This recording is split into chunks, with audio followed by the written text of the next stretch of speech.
Could you say no to this? Neither will your kids. Opioid addiction gets between you and what you love. Once monthly, Supplicate may help. The hospital corridor smelled of antiseptic and silence. She stood there frozen, her designer heels sinking slightly into the polished floor as her billionaire husband cradled a newborn baby in his arms.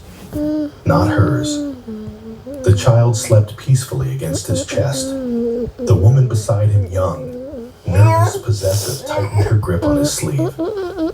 For a moment, time stopped. No screams, no questions, no tears. Just the slow, unbearable realization spreading across her face. Her husband looked up and met her eyes. Panic flickered. Guilt followed. She said nothing. She simply turned around and walked away. What he didn't know, what no one in that hospital knew, was that everything he had built, everything he owned, was standing on ground she controlled. Before we dive into this story, tell us in the comments where you're watching from and your local time. And if you enjoy deep emotional stories like this, don't forget to subscribe. Before she became the billionaire's wife, before cameras and charity galas and whispered envy followed her steps. Amara Okoye was simply a girl who learned early that survival demanded discipline. She grew up in a modest neighborhood on the outskirts of Lagos, where electricity came and went without apology, and ambition was often dismissed as arrogance. Her father died when she was 16. Her mother sold fabrics in the open market, waking before dawn, returning home with tired feet and quiet pride. Amara watched everything. She learned how money moved, how trust could disappear faster than cash, how women were expected to endure silently. At university, while others chased social validation, Amara studied numbers like a language of power, accounting, business law, corporate structures.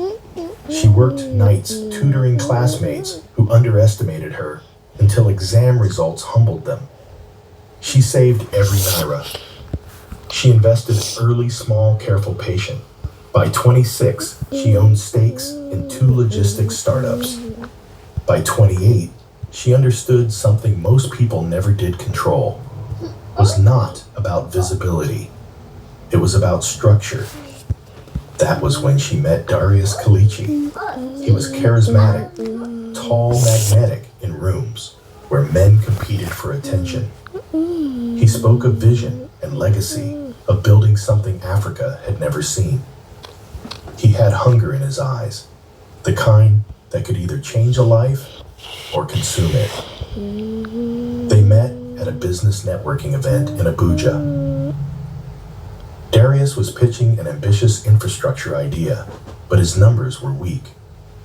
His projections optimistic, almost reckless. After the session, Amara approached him quietly. "You need better financial modeling," she said, calm, precise. "Your idea is good, but your foundation is fragile. Most men would have bristled." Darius didn't. He smiled. "Then help me strengthen it." That night marked the beginning of something neither of them fully understood. Amara didn't fall in love with his charm. She fell in love with his willingness to listen. Darius didn't fall in love with her beauty, though it was undeniable, but with her clarity. She saw through illusions. She challenged him without humiliating him. Their relationship grew alongside the company. When banks hesitated, Amara structured alternative funding. When investors demanded control, she negotiated terms that protected long-term ownership. Quietly, carefully, she put assets under holding companies' trusts, layered protections. Darius trusted her completely.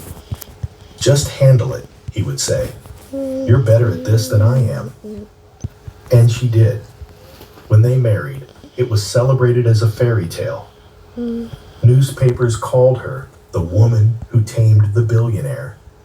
She smiled politely for photos wearing elegance like armor. What no one reported was that she stopped appearing in boardrooms the day she became a wife. Not because she was forced, because she chose to. "I want us to have peace," she told Darius. "Let the world see one leader. I'll support you from behind." He protested at first. "You don't have to disappear." "I'm not disappearing," she replied gently. "I'm repositioning."